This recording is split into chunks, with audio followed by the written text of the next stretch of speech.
And we are live. Hi, everybody. Good night, everybody. That was a great show. We'll all talk to y'all later. See ya. Musty Wargamers Season 4, Episode 14. Thanks for joining 14, us tonight. That's right. It's 14. 4 Special by 14. guest tonight, GM Hello, Fritz, Curtis. Dash of Alon. Where? Oh, hey. The GM's alcove. How you doing, you guys? Back in one of the musty chairs tonight. God help me. After we haven't been on the show since May of last year. Me? Yeah. You looked?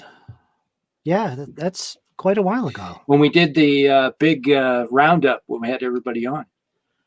I remember we were talking about Call of Cthulhu or Cthulhu Mythos. Yeah. That's what I remember last time. And me and Palmer fought. Well, we fought tooth and nail. It was terrible, terrible. And I kind of figured you didn't invite me back. Well, you guys were on the same side, so it wasn't, you know. Rusty's the smart one. Well, I got a better. Ever since then, I've told everyone that Huckleberry Finn could kick Darth Vader's butt because Mark Twain is a much better writer than anybody that wrote for Star Wars. That's been my you know. Especially if you look at all the last 3 movies, it wouldn't take much.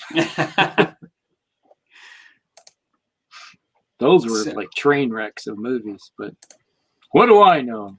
Looks like we have Dan Booman in the house. Hello, Dan. The DAB, the Dan Booman.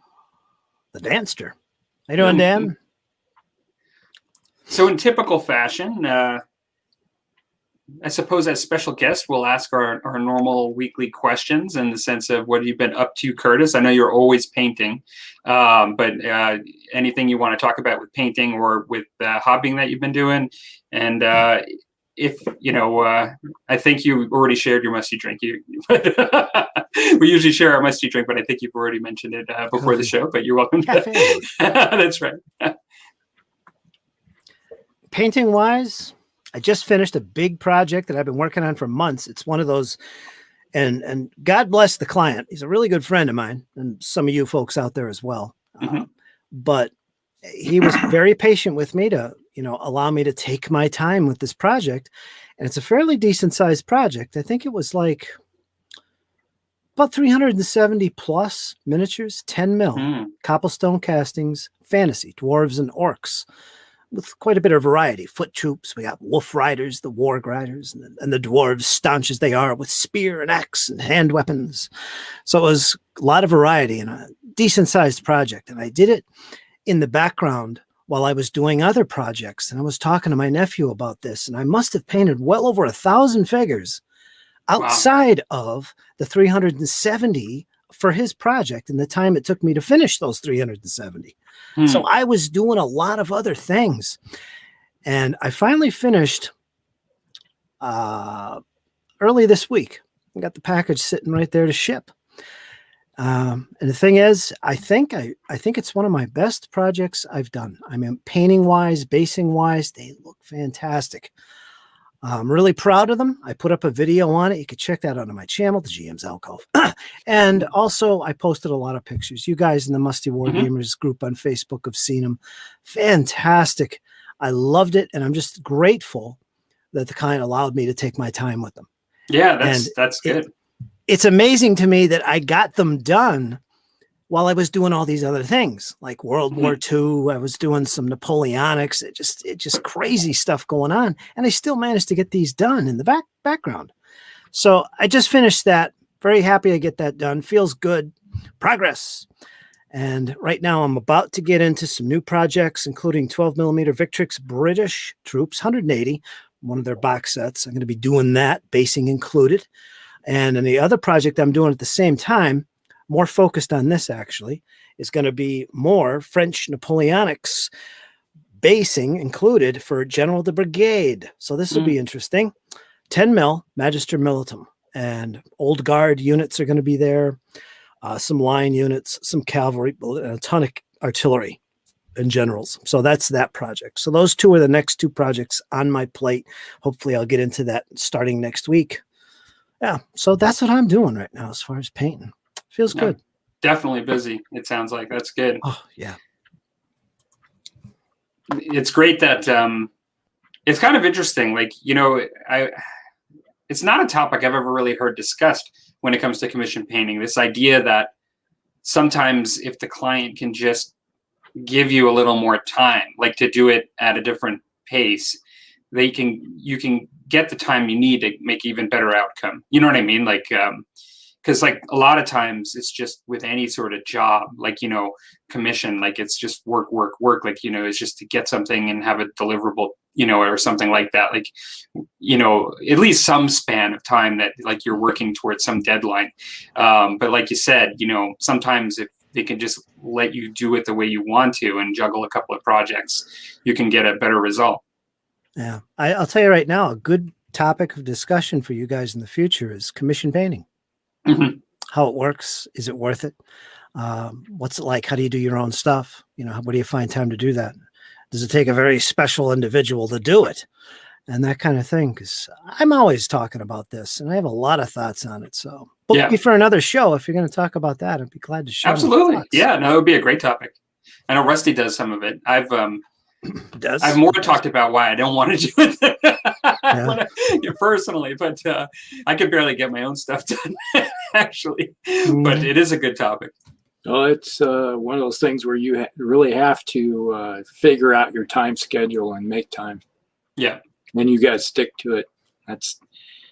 It's a job. So yeah, if you're going to schedule time for it, you have to work at it. That's the big part. For sure. Looks like Brad has joined us. Lord Draconum in the house. Hello, sir. We got Dan in the house. And Dan said that was an inspirational project. I have to say, it was like, as an individual who's been painting a lot of 15 mil myself for fantasy stuff, that's like looking over there, it's like, 10 mil. Not that I've ever do 10 mil, but just looking at them going, those are pretty nice looking miniatures. That's what it kind of motivated me to look over there and go, Plus we've been playing a lot of 15 mil fantasy. Yeah, there was a guy, he doesn't do videos anymore, I don't believe, but do you guys remember the YouTube channel like Loki something? Like he did lots of like really small stuff. Like the 6 mil. I think it was 6 mil, but I don't know if you guys remember, but I really liked his channel actually, and he kind of disappeared. He got me a little inspired to consider one day doing that kind of thing, like, just painting up some hordes, like in really small scale, like just to try it. I remember Loki. Yeah. Was it Loki Greathall? Was that his name? Something like that. Something like that. Yeah. Yeah. He was in some of the painting chats we used to do. He used to come in. I don't know. I haven't seen anything from him. Yeah. Nothing. Yeah, that happens with YouTube. It's quite a bit where you get individuals that you see and make videos after videos, and all of a sudden one day it's like they just disappear without a trace. You have no idea what happened to them. Yeah. And it's like you go over to their channel. It's like, I'm just taking a step away for the moment. I'll be back, and they never come back. And it's like, a lot of times it's like, oh yeah, you go through a breakup or something emotional like that, and they just get depressed and never come back. It's kind of sad, but yeah. And I think, a whole nother topic of discussion, but I think sometimes people do it for some sort of reason, and it can change for everyone, as to why they came to YouTube and started making videos. And sometimes it's just not really panned out for what they wanted in the end. Like it just doesn't meet whatever need it was, like,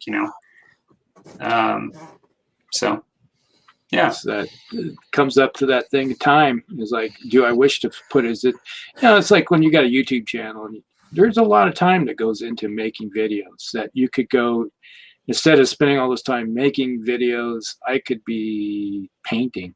And it's like, is this worth all my hobby time? Yeah. So, it's one of those questions for sure. What are you up to there, Palmer?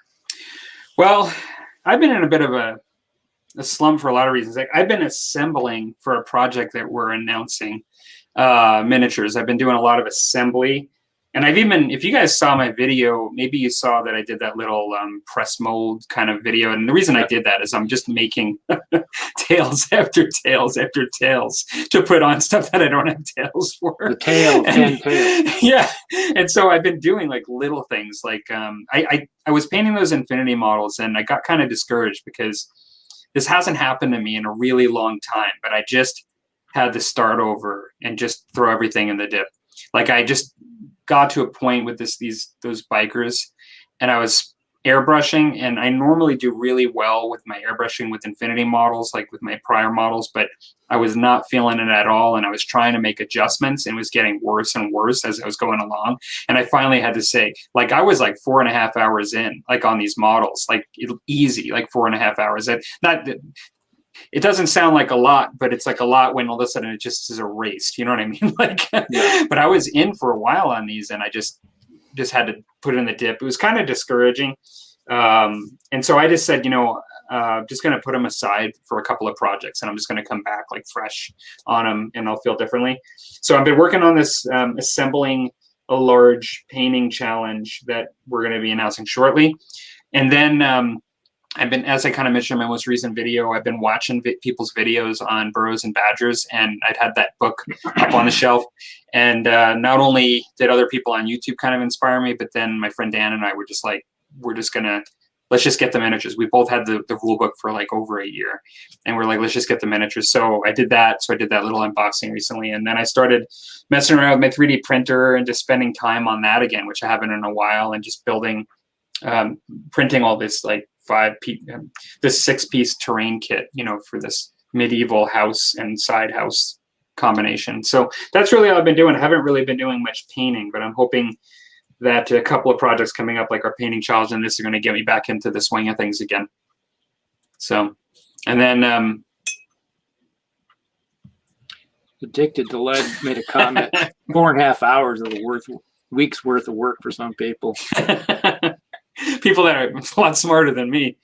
So what do you got for your drink tonight? For my drink tonight, after the coffee that we discussed and getting the emergency caffeine before tonight's show, I am having Dalmore 15. And so, yeah, I saw this one. I thought I will go for the big deer tonight. And the stag. Yeah. So there we go. That's my musty drink. Palmer, Rusty, how long have you been doing this, Musty Wargamer? When did you guys first start doing this? Well, this is season 4. Yeah. And so we're like, and we haven't missed any years. And so I'm thinking it's 21. So when we finish this season, it'll be mid-21. So it's like 2017, I think, right? 17 to 18. We started in January. Might have been January 2017. Okay. Wow. Yeah, it's been going for a bit. Although nothing compared to some of the stuff you're doing, Kurt. It's like you've been doing some stuff for a long time. Yeah, kind of took a break, though, from it. It's stressful. Yeah. But, yeah, I started in 2013. Yeah. 2013. Yeah. When you started making videos? And doing videos and paint and chats. They started right around the same time. Started making videos, but I remember having a video with Ian. You all know Ian. Mm-hmm. Yeah. We got together and talked. The next day we got together and talked again, and we got some other people to join us using good old Google Hangouts. Mm-hmm. And pretty soon it became a thing. And one of us decided to start painting on camera and talking. And then we coined the term paint and chat. So it started really, I'd say 2013 was our very first episode of literally the paint and chat. Now everybody does paint and chats. Yeah. I see people advertising, Loretta's paint and chat, hobby paint and chat. And I never heard of these people. I don't know who they are, but they're all using paint and chat. And I coined that. I take that. That's mine. You're like, you have some of my genetics. Yeah. I should have bought the URL. I should have copyrighted it, trademarked it. But no, I didn't. It's good to see it, though. It really is. And for us, this has been a little bit of a later iteration, like in comparison, because I started YouTube and way before we did Musty Wargamers and Rusty too, like both of us. But at the same time, for us, the nice thing about this format is it's every other week, and we still kind of take it easy, like in the sense that I couldn't do the last week, right? Like we talked about that, and then we just skip a week, and that's fine. Like, I mean, we typically do every other week, but if we've got something going on, we can't do it, then we don't do it. And basically, it makes it pretty easy. It's just by twice a month is really not that demanding, right? And it's fun, like it's a fun activity. It's not overly stressful in the preparation and things like that. And so it's been pretty good. I think that formula has worked well for us as far as being able to last. But I mean, sometimes you've done stuff like the Brady Bunch, where you basically sit on like they go on the seesaw for like 24 hours to try to win the award. Like you've done paint and chats where you guys went for like ridiculous amounts of time, if I remember correct. Like as an example, didn't you do something where you were like, or I'm going to paint chat every single day for 8 hours for like 5 days? Like I remember you doing some things that were fairly extreme at one point. Like, am I remembering that incorrect? No, you're right on the money. We did one time I did this. I hosted a 24-hour paint and chat, 24-hour session. I lasted 3 of the 4 sessions. So 18 hours. I got to the 18 hours and the shift change was occurring. I was in every one of them, but that last phase, I couldn't take it no more. Yeah. My friend who was with me looked like a zombie. He was literally just staring at the screen. Yeah. There's nothing going on, no life to him. You got a brush going in one ear and out the other. You're just like and the worst part is the new fresh guys were coming into the chat. They were all showered and looking bright, and it felt bad. I felt horrible when they came in. It's like, oh my God, I just want to go to bed. Yeah, that's why I mentioned the Brady Bunch. I don't know if you guys remember that episode where they were like trying to win the Guinness World World Records of staying on the seesaw for 24 hours. I remember that, but I don't remember it. Yeah, that's kind of what you reminded me of. But when you were doing lots of those, there were times when you had stints where even when you were going to that extreme, you were still doing regular 5-hour, if not longer, paint chats. Like I remember at least 4 days a week on average. Sometimes, like just quite a big schedule. That has to kind of bring you out eventually, I would think. It did a few times, and I like this last time, I stopped, and I haven't done another one in about maybe 3 months now, because I literally put myself in the hospital from it. Oh, the stress had gotten so bad from hosting these things for 4 to 5 hours a session. My painting was down to only 1 or 2 hours at best. And the rest of the 3 hours was me just watching things, checking people, sending links and talking and just keeping it going. A lot of talking. Yeah. And it just burned me right out. I was not productive anymore. So I stopped. I was in the hospital. Yeah. I was having stress. And oh, wow. Because of it. So I stopped. And it's been good since. Now I'm rethinking, how can I do these paint-alongs again, but with a slightly different, laid-back, relaxed approach? Because like you said, I was doing maybe 4 or 5 days a week of at least 4 or 5 hours a day of just sitting here in front of the laptop, hosting for a slew of people. Painting, and it's great, but if it's a one-man show, one person doing it, and it's rough, and it takes its toll after years of doing it. It just takes its toll. Oh, I can imagine. I mean, I don't think it would take that long for me for it to take its toll. Not years. It's great, but you know what? It's not worth it. You got to prioritize your health and stuff. Yeah, really. I know what you mean, because if you notice, the last 2-3 weeks that my number of videos put out have drastically decreased, because I'm like, I'd rather just take a step away and just do minimalist amount of videos for a while, just to take a break, because I need you need a kind of a vacation. And I decided it's like I needed more vacation before vacation time started. So I mean, I totally understand what you went through, because you get to a point where it's like, I don't want to do this for today. I don't want to make a video today. And it's like, you had a schedule, you normally putting stuff out, and it's like, nope, sorry, I'm taking a break. I'm not. Yeah. And then a lot of times people, I don't know if I said this on, I watch most of my videos on my iPad. And my iPad is basically giving up the ghost because it's no longer able to, it's like I'll try typing in a comment and it'll totally crash. It's like, it won't let me comment.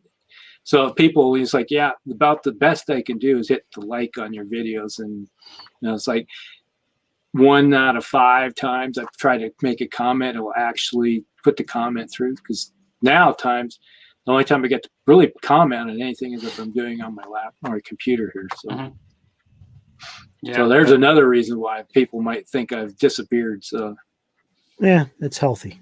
I think you put more videos out than me, Rusty, so I won't even go down there that road. I pretty much now only post if I'm inspired to, like a video. Like I don't actually feel any pressure. That might sound bad, like, to my subscribers or whatever, but if I'm interested in putting a video up, then I do. If I'm not, I don't. And I'm not going to gain a whole lot of subs and like whatever the YouTube analytics are when you like have to post regularly at the same time to keep your audience and like to do all this. I don't worry about any of that. So best way to ruin a hobby is to turn it into work. Exactly. Mm-hmm.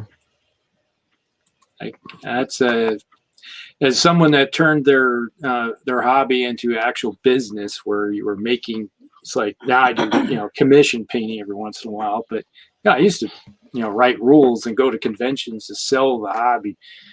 And boy, that was a burnout too. So Rusty, you kind of skipped over your update. We're able to just flow with our discussion so well seamlessly that I think we've just sort of created a whole new show.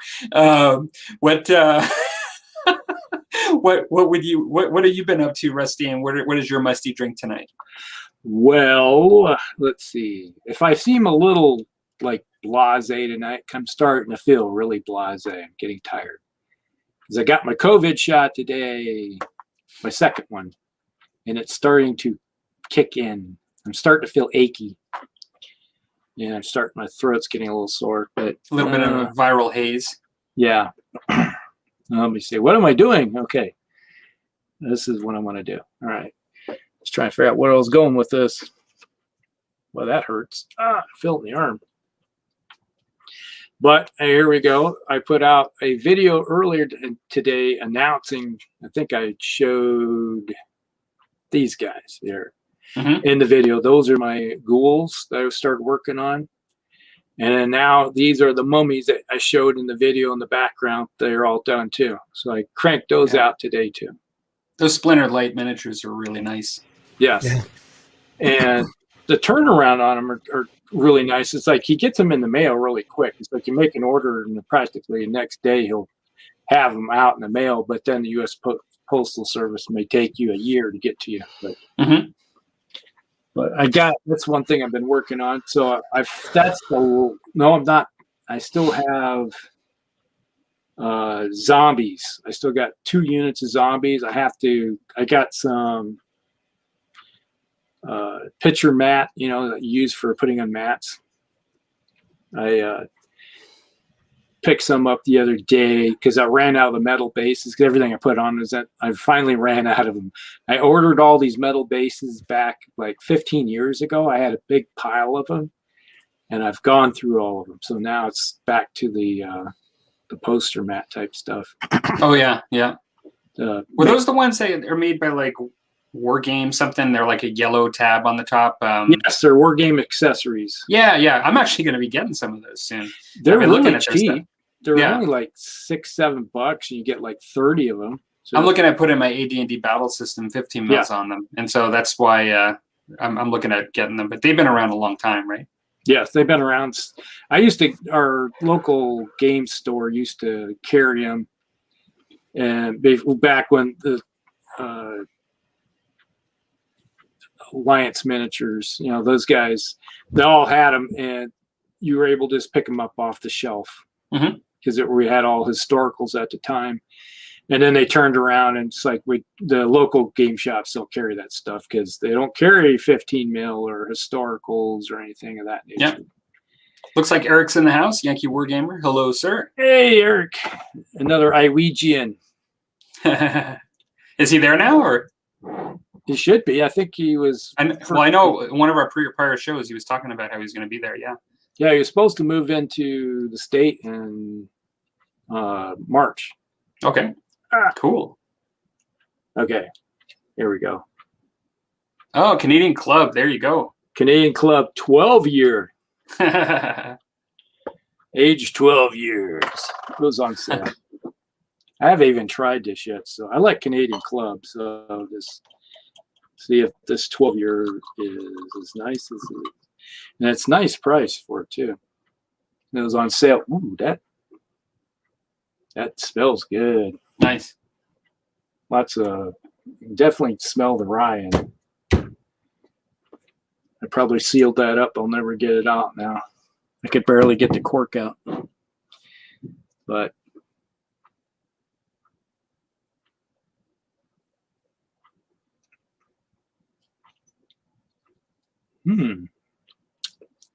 that is nice. It almost has a root beer effect to it. It's kind of a little bit sweet. Yeah, slightly sweet with what's kind of a sassafras type feel to it. Huh. That's nice. Cool. Uh-oh. Rusty makes everything sound so good. I think that's got a hint of sassafras. It's like, let me get some of that. It's got, well, we need to get sponsors. You get you to be paid for this.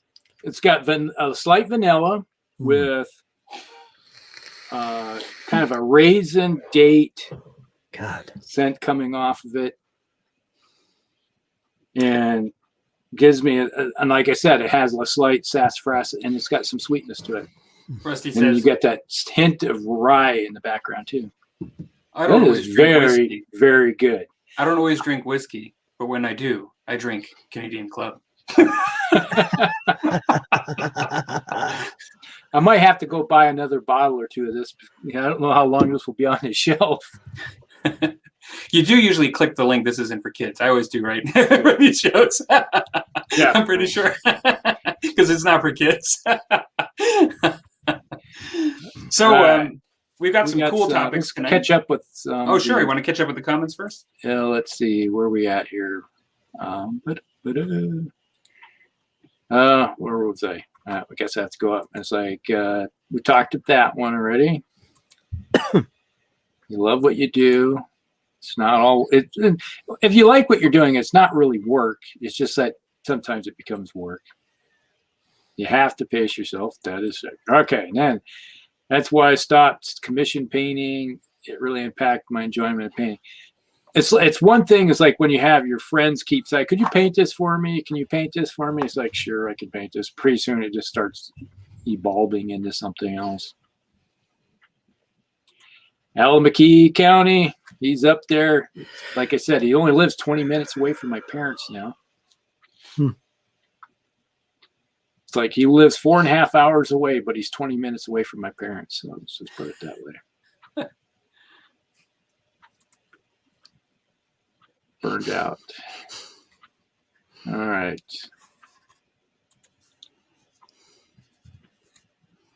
And what else we got here? Okay, here we go.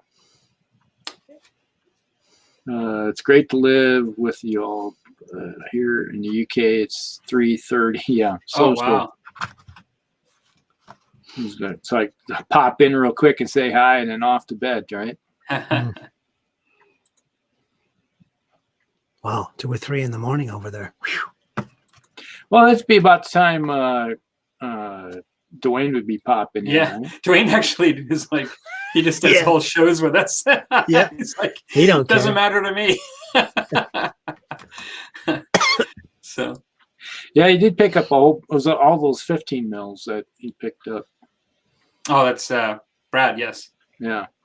Yeah. So it's like, I meant to ask. It's like he was thinking about picking up an army or something. I think he was talking about Battle Valor games, picking something up from an army.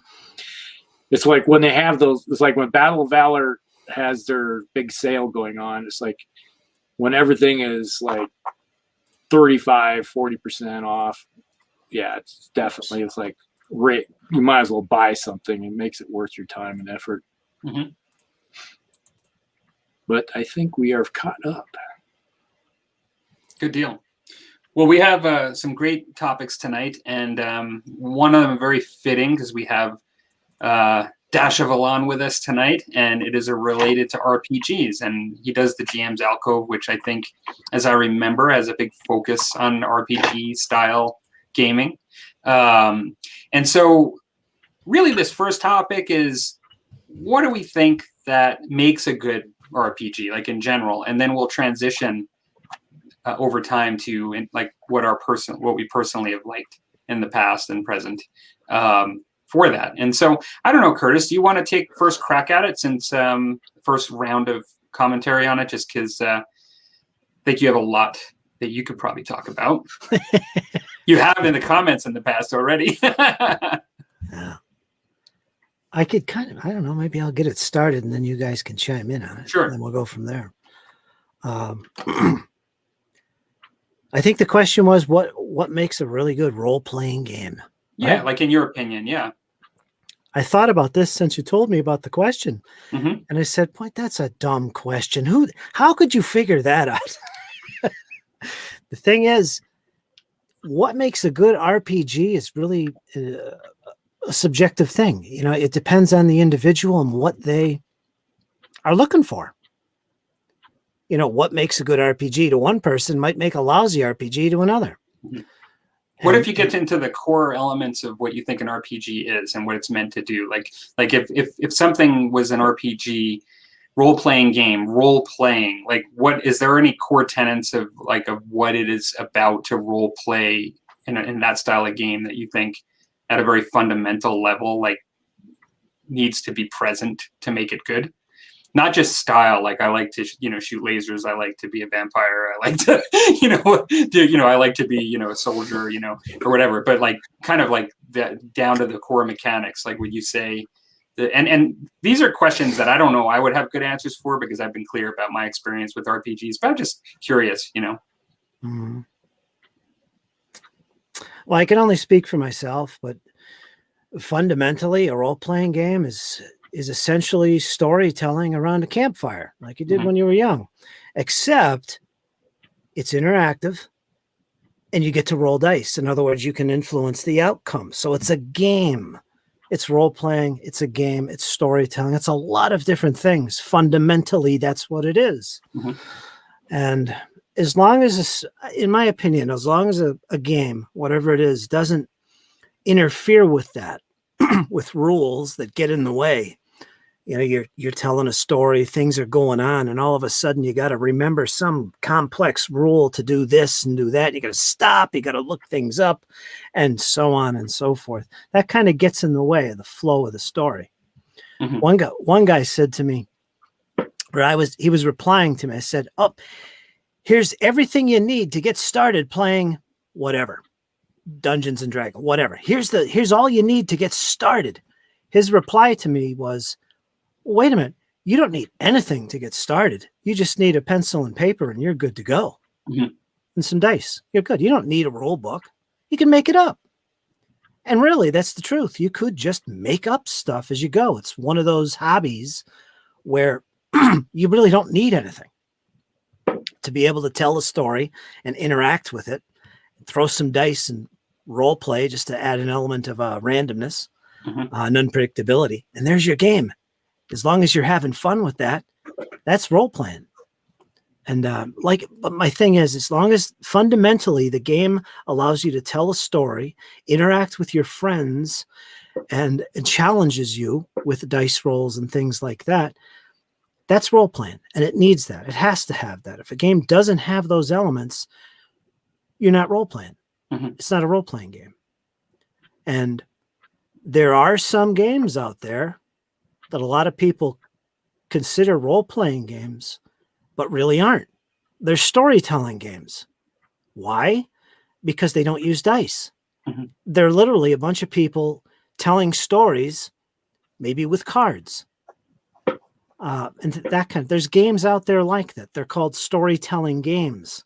They're not role-playing. Role-playing is rolling dice. And so you're on the dice side of the spectrum. Like it's got to be dice. Well, even if you have dice, you're still telling a story. Yeah.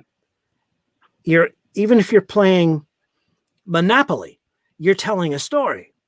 Even if you're playing Battletech, you're telling a story. There's a story in that game. Whether you want to pay attention to it or not is your decision.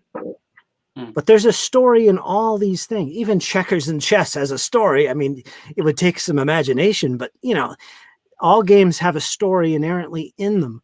And whether or not you latch onto it or want to pay attention to them is up to you. Some people don't bother with the story. Some people love it. That's what role playing is all about. It's a story and interacting with it. Regarding the dice, I'd probably take it a step further and say if they don't come with a crayon, then it's not role playing. Oh God, the crayon! Remember the crayon? Oh. I can say some things tonight. Yes, you can. Good times. Good times.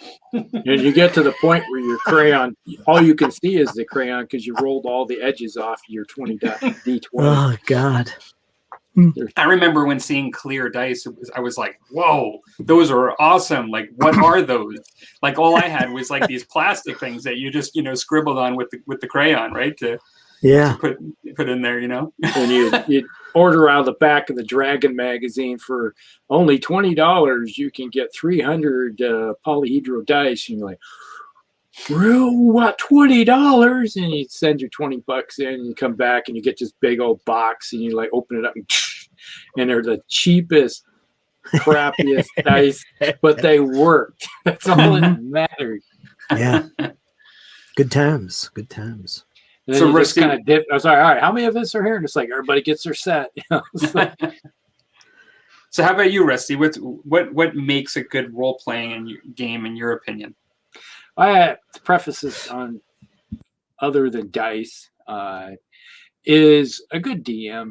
To me, it's like you got to have the DM is your storyteller. He's the guy that gets the narrative going and he gets the juices flowing. He's the one that sets the environment that the players can feed off of. And if you have the boringest DM around, it's like you're just going for the motions. It's kind of dull and boring. But I think that's the biggest thing is having a good DM for me. Is the person that sets it out and brings the story to light. And they can, someone that isn't so wrapped up around the rules. And it's like someone says, oh, I want to go do this. And it's like, oh, geez, I don't feel like digging through the rule book. It's like, roll a D20. Just see what happens. And it's like, you put a number in your head. And it's like, oh, you did it. It's like, yeah, you actually failed. But hey, just for the sake of getting the story, it's like, oh, that was epic. You really rolled that. It's like, wow, okay. Type of thing. Just let it go. And having fun with it. That's, I think, the biggest part of it when it comes to role playing. Yeah. Go ahead, Palmer. What does it for you? I shouldn't open my mouth, but this is really uncharted territory for me in the sense of like most of my adult life I've not played. I started with it, and so there's so much more out there that I haven't done than what I've done. And so all I would say is like it's based on what I like, I guess, and I think like what Rusty said, like the DM is like critical, because from what Curtis said, when you're telling stories and you have somebody that's creating this world and that's what's needed, like the DM, you could have the best or the worst game out there in the world. If your DM doesn't do a good job, then like that just cans everything. Like, and so of course that has to be there. But if I'm going to go to the game itself, what I like is a game, because I come from like the AD&D it was the pinnacle for me, AD&D. I like really kind of crunchy universes with a lot of depth and a lot that I can read. And I like to get sucked into the game as a fan. Like I like to be able to look at it. Well, I like to feel as if there's so much material like in D&D, and like there's just so much material in that early stuff for me as a kid looking at it, like that I felt like I was kind of being drawn and becoming a part of something, like when I was actually being a part of it. And so as much as Curtis said, like you can have an amazing game by a great storyteller, like by all these things, regardless of the rules being really in depth, I kind of like the rules to be in depth personally if I'm going to role play, like because of my limited experience. I like that feeling of being sucked in. There you go. I like the wear on that. That's what I had that at one point. Oh man.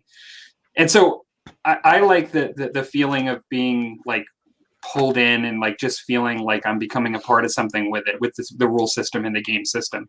And so if it's too light, and we'll talk about other games later. I know we're going to talk about our favorites. If it's too light in certain respects, it might be harder for me. And it doesn't mean that you can't take something has less depth and make it really interesting yourself.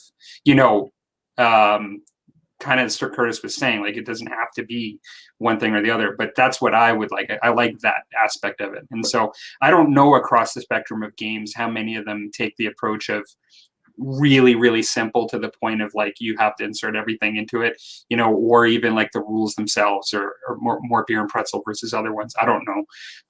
And it's really in some ways a similar discussion to tabletop gaming when you get to like some of the clunkier older tabletop gaming rule sets versus as things got more streamlined over time. And then, you know, of course there's still in-depth rules today and there were still, you know, basic rules back then, like, but there were some trends there in the past. So that would be the only thing I could really say, like as far as what I do like, and I have some stuff to show here too. I guess the only other thing I would say along that really is in parallel with that, even if you have like no background for the game, like just the absolute other end of the spectrum, I do like some games that just create tremendous amounts of character development just for the fun of like going through all the character development, having a lot of the variety.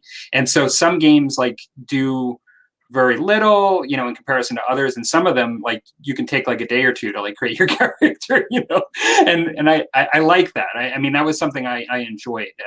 Not so much when you died right away after you spent 2 days making it, but in general, I found you get very invested and it's a lot of fun. Like it just creates to the imagination and stuff. I don't know. Yeah, I'd say that when you're talking about the fluff, there's certain parts of the fluff that kind of matter.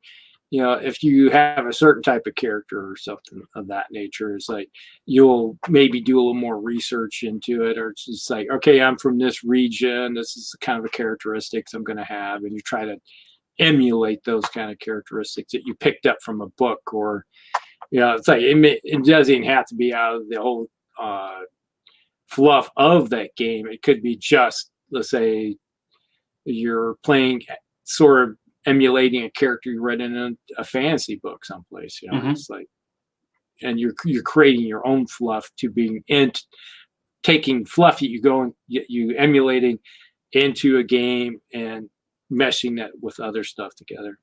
Mm-hmm. Well, it's making it your own. That's what there's kind of disingenuous in a way is when you're trying to play something you're not invested in, I guess. If you're not invested in it, you're really not wanting to play it. So, and every game table I've ever seen or took part in, and I used to go to the store where we had club stuff going on with miniatures, wargaming, but there was always role playing going on. And whenever you go to a table, it's even if they're playing the same game as, you know, at your house or down the road at their friend's house or in another store or across the room at another table, even if they're playing the same game, it's like a separate, unique game. Everybody's table is different. The way they play is different. And that's fascinating. Mm-hmm. Everybody can play the same game, and yet it's like a whole new world that everyone's playing in. It's like a different game. That's my experience.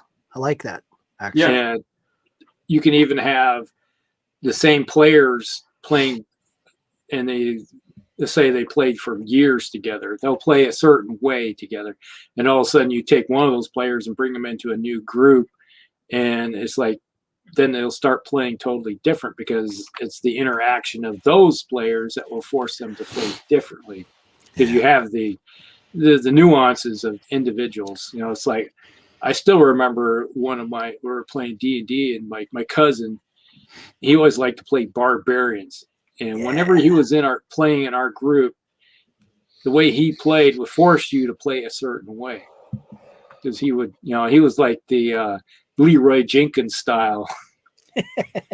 Yeah. That would be his. That you're like, what's down the hall? Oh, we got a bunch of fire giants down there. And it's like, ooh, okay, we got to figure out how to do this. And you go, oh, chickens. And he's like, yells like a battle cry, and he's like, oh, there goes the barbarian again. Dang. Yeah. All right, here we go. There ain't no waiting around. What do you think? It looks like we got a lot of comments. Should we go through the comments on what we've talked about so far? All right, let's see. I think is this where we left off? Yeah, I think so. And we got Dan was saying something, looking at the progress. And then we got Red Green. It's like, there are going on here. Thank you, Dan. A lot more of those Lotor armies to do. Yeah, there's like they're never ending. That's all fun things to do. Okay, then Eric said, I like D&D BECMI. What's that? BECMI. It's Basic Expert Companion Masters and Immortals. BECMI. Okay. The separate box sets. All right. Because it provides a broad framework without the type of crunchy skills systems we see overly complicated games promoting today, like in 5th edition and 4th edition. You talking about those? Simplicity enables the narrative. I'd have to say that. Okay, there was like, yeah. Hello, Derek. How you doing, Derek? Yes, the orcs have loads of. You have to roll bucket loads of dice when you're playing with the dim orcs. Remember the solo modules with the magic highlighter? They were so cool. Does anybody remember Tunnels and Trolls? I seem to remember the name. I remember the name. I'm not. That was it was like D&D, and you could play it with a group of friends, just like you could D&D, but its focus was on solo gameplay. Okay. Tunnels and Trolls. It's still around. Interesting. Of course, Dan had wizards. Okay, if the DM pulls you in, then it's fun. Yeah, that's the whole thing, is that creating the environment where you're actually having fun and enjoying yourself. That's what you're talking about. Who's this Fritz character spamming our chat? It's all we play in the house.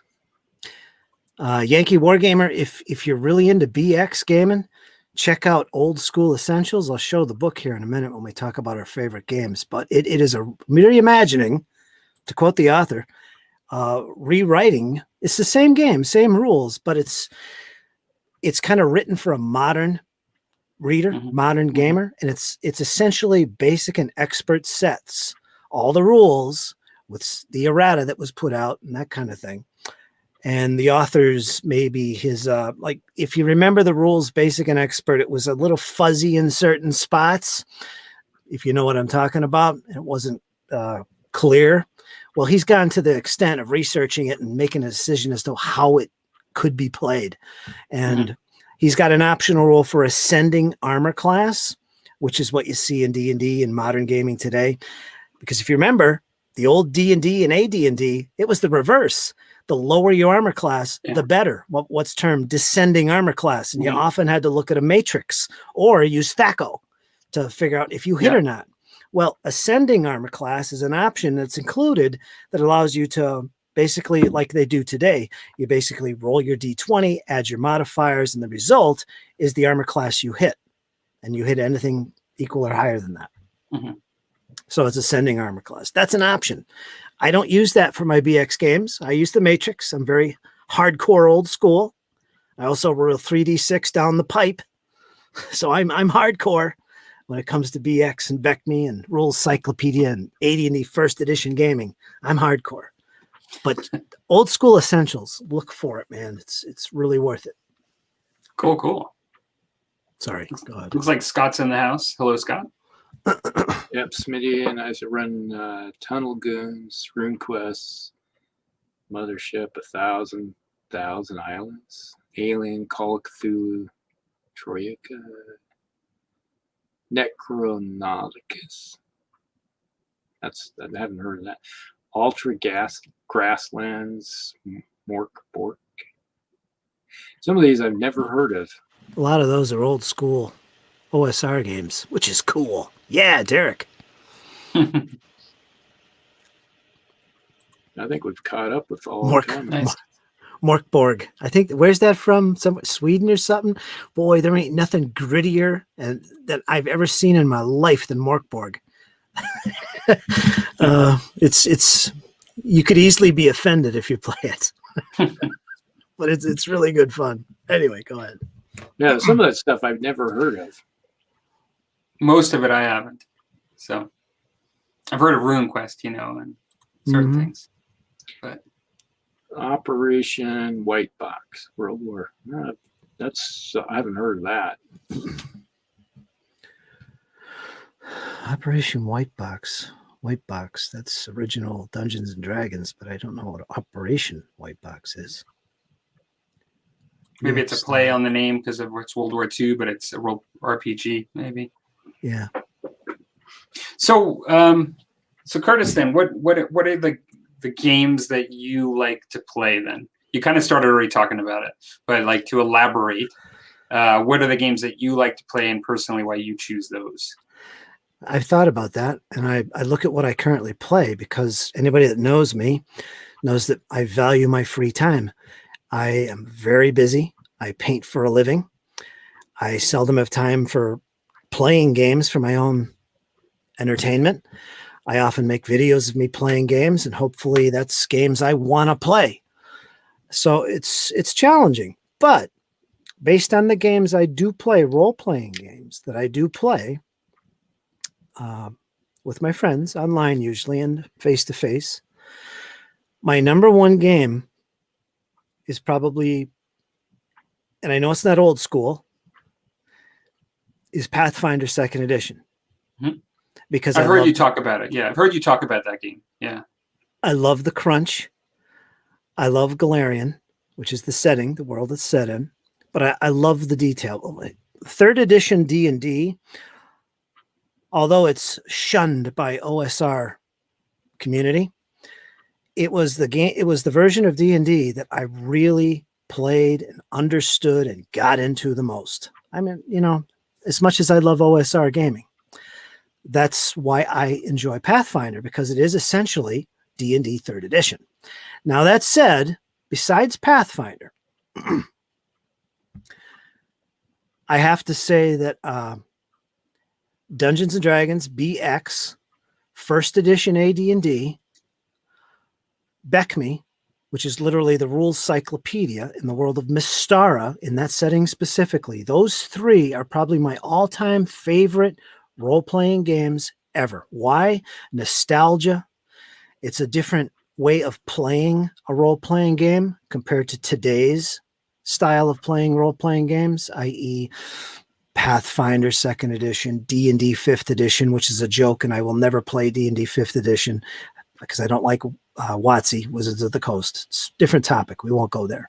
But anyway, I really enjoy those 3 games. 1st edition AD&D, Rules Cyclopedia Beckme in Mystara, and BX with Old School Essentials. Love it. I absolutely love it. A lot of nostalgia for me. A lot of focus on players are adventurers. They're not heroes. They're adventurers. They're 0 to hero, not hero to superhero, as we get with modern role-playing games like Pathfinder and D&D 5th edition. It's gritty. It's dangerous. You could die in the first room you enter. You sail a poison save, you're dead. Doesn't matter what level you're dead. I love that. It's a game where you have to think as a player to be successful and to survive. You can't depend on stats on a record sheet. You have to literally say, I'm looking under the rug. No die roll, just I'm looking under the rug. What do I see? In a modern game sense, you'd make a perception roll, which is kind of silly. If you look under the rug, you look under the rug. What do I see? I don't need to make a die roll to see if I missed a speck of dust. But that's the difference of style that you see with old school OSR game. I don't even like to use the term OSR, which stands for old school Renaissance. Mm.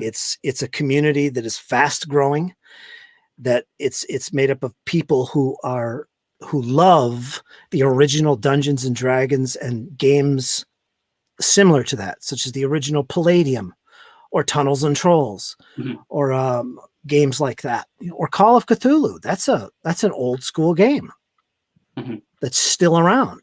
We're not allowed to talk about Cthulhu tonight. After the last show. Got it.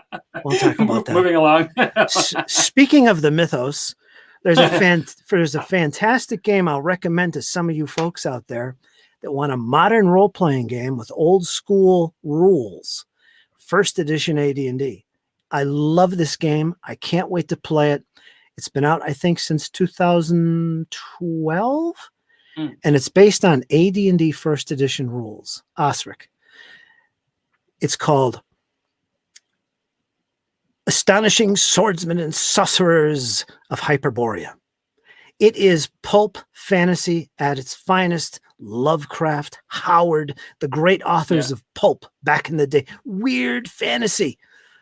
You'll love this. You'll love this game. That's a game That's a I long recommend. name. I know. What was the name? You actually kind of never stopped with the name. You went with the name and just kept talking about like it. And I'm not sure where the name ended and the description began. What is it called again?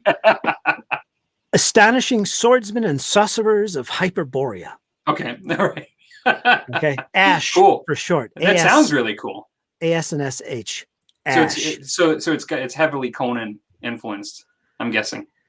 Yes, it's based on pulp fantasy. If you look at some of the references to Gary Gygax's AD&D and all that, if you look at his chapters about suggested reading, you'll see all these authors like Howard and what was that one? The guy on Mars. I can't think of the name of it.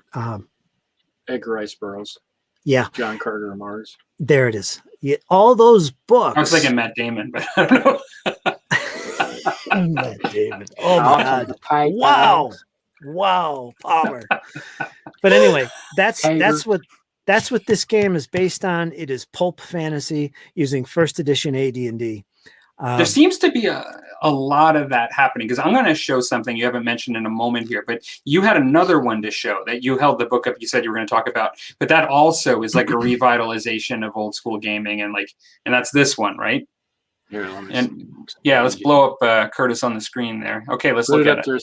Up higher, up close, so we can. Old School Essentials. Rules tone. So this is another reimagination of like older school gaming. Let me read the back. Context. Let me read the back, because I don't want to get this wrong. It's not something new, but yet it is. So let me read the back. This is what you get with this. And I have never recommended a book so highly as this one. When it comes, I've never seen a book so well written. It's done in a format of bullet points and stuff and one-page spreads. There's no text walls in this book at all. It is the easiest read you'll find for a gaming book I've ever seen. Fantastically done. Gavin Norman of Necrotic Gnome over there in the UK publishes this, and it's worth picking up if you have interest in old school D&D, or as I like to call it, traditional D&D. Here's what it says in the back of the book, so you can understand what this is. Old School Essentials is a role-playing game of fantastic adventure, danger, monsters, and magic. 100% old school rules, 100% modern design. Founded in the tradition of the beloved 1980s fantasy adventure game rules, but presented in a clear, modern style, this game is quick to learn and easy to reference. Now he's talking about the 1981 editions of Dungeons and Dragons. This by Tom Moldvay. This is the basic. One more paragraph.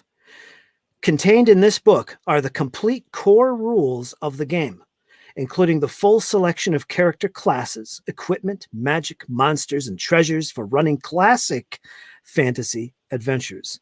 everything you need all in one book. It's basically BX reimagined. So that was going to be one of my questions. I was just going to ask if it had all the monsters in it. So it actually has everything you need to play the game. Everything that was in BX is in there. Oh, interesting. It's reorganized. There's a beautiful final chapter that talks about his thoughts regarding the game and how he interpreted some things. Because like I said, if you have the original Moldvay books, some things aren't clear. You know, like the use of ability check rolls was always a questionable thing. Do you do these normally? It's a 3d6 roll under your ability score, that kind of thing. There's little things in like that aren't clear. Well, what he's done, he's used the official errata of the time, put it into the game, reorganized it, and if there was still confusion, he would research it. What did the rules cyclopedia say? What did the Metzer version of D&D say? What was any errata that was said? And if he couldn't come up with something, he would just say what would fit best for this game without changing it. It is BX gaming, just rewritten. So when I play BX games now, instead of going to this like I've done so many times, it's almost an embarrassment at this point. This thing went through a fire. Look at it went through a fire. Now I just go to this and everything is here. And this is my main reference. And Yankee in the chat has this as well. So he knows what I'm talking about. Yankee Wargamer. It's definite must have for BX style games. And it's everything you need. Everything. Is there even, out of curiosity, is there a way to create new monsters? Or like, do they give you like the formula, like, you know, and how they do it, or like that part? Or no, they don't go that far. Only if it was written as such in the BX game. Okay. So you're literally getting the BX rules. So that there is no like too much. There isn't, other than just some slight interpretations where you could make a call in the past. Beyond that, it's exactly it. Like you were saying that there were a couple of examples where like there was a little bit of not misinterpretation, but it wasn't very clear. And so like they do a little bit to explain in a couple of those areas, but beyond that, it's exactly a replica of pretty much. It's just rewritten. Yeah. Interesting. It's not word for word. It's rewritten in a way that's concise, complete, and for modern gamers. I want to share my screen for a second. Before the show, I pulled something up I wanted you guys to comment on. And it's of this vein, because I had this recommended to me. Nobody's brought it up tonight. I just wanted to see if I can show you guys this. You guys see my screen yet? I see you. Just me. Hang on. I always love. Still don't see my screen, huh? Just you. Why? There you go. How about now? Do you see this basic fantasy? Mm-hmm. So this basic fantasy role-playing game, it's free. Mm-hmm. Have you heard of it? I have it. Oh, you have it. Okay, so how does this compare? Basic Fantasy was one of the very first OSR books out there. That and Osric, which is the first edition AD&D rewrite. Mm-hmm. Basic Fantasy is BX, but there's more modern game mechanics added to it, because I believe it has all the original races of elf and dwarf and such. I'm not sure from memory. I don't know if it separates race from class or not, or puts them together. I don't remember that part. But it's an extremely good game, and it's free. You can get like the hard copy of it for $5 on Amazon, and everything's there in the game. It's a complete game, and the support from the community for that game is outstanding, with all the supplements and advanced stuff and things you can use to expand your games. It's one of the very first OSR games that came out. It seems like a lot. Like there's a lot available. Yeah. Although these look like these are modules now. So, but it seems like a lot. The reason why I kind of brought it up a little bit is just because it seems like I said earlier, like this is a big trend, you know, like I'm going to stop sharing here, like this recreation of like, you know, classic style gaming, just kind of modernizing it a bit, streamlining it a bit. Well, Yeah. To be clear, OSE is probably the only. It's probably the best rewrite of the BX rules that has ever been made, because even basic fantasy changes things. Mhm. Like, it'll make changes to the game to make it more for modern players. Like, Mhm. I wish I could give better examples. I don't remember, but it's not BX Mhm. completely. Whereas OSE is BX. It is literally BX, just rewritten, reworded, reorganized into a single volume, and so on and so forth. So there's differences there. And There which one is OSE again? Which one's that? That's Old School Essentials. That's the book that this you just one. had here. Okay, that's OSE. Okay. Highly recommend this one. And Palmer, honestly, there is a huge community of OSR gamers that are dedicated to that era of games. 70s, 80s, and 90s. You can find rewrites of the original white box of D&D. You can find rewrites of Star AD&D. Frontiers. Well, actually, I don't know about that, but you can get Star Frontiers on print on demand from Drive-Thru RPG. Yeah. And That's Boot cool. Hill and Gangbusters. Wow. The artwork alone made me love Star Frontiers. Like, I was playing, I got hooked on D&D, and then I saw Star Frontiers, and I just kind of was like, what? Like, oh my God. Let's jump on the monorail. Watch those Yazirians. That's right. The Drilistites. Like, Oh my God. Las Pistol. Like, I don't remember what it was. Needler. I don't know. Oh yeah, the dreaded Needler gun. It wasn't something like that. I don't know. Yeah. I might be getting my stuff confused. But I'm sure Curtis will have more to say on this topic as we continue with this before we even get to our next one. But I'm just curious. So, Rusty, your favorite role-playing games? Let's just say we'd go back to my first real experience for role-playing would have been the advanced. Well, Curtis showed the two that I started with, and then we went to Advanced Dungeons and Dragons, and that's the one. Once we got to Advanced Dungeons and Dragons, we never looked back. That's what we just kept playing with. And then when second edition came out, we just like played that for a while, and we're like, we're going back. We like that one better. And we played Advanced Dungeons and Dragons until third edition came out, and then we played 3.5 basically. 3.5 I think took over for what we considered the best edition. And then when it went to fourth, it was like when fourth edition came around, that's when we started playing around with the one that took over. Curtis, you were talking the second edition now. God, I'm having a brain lock here, not thinking. After fourth edition D&D, fifth? 3.5 became Pathfinder. Yeah. And I haven't tried second edition. We started delving into Pathfinder, a few of the people in the group, and then the kids went their different directions, and then we haven't really. Some of the guys are still play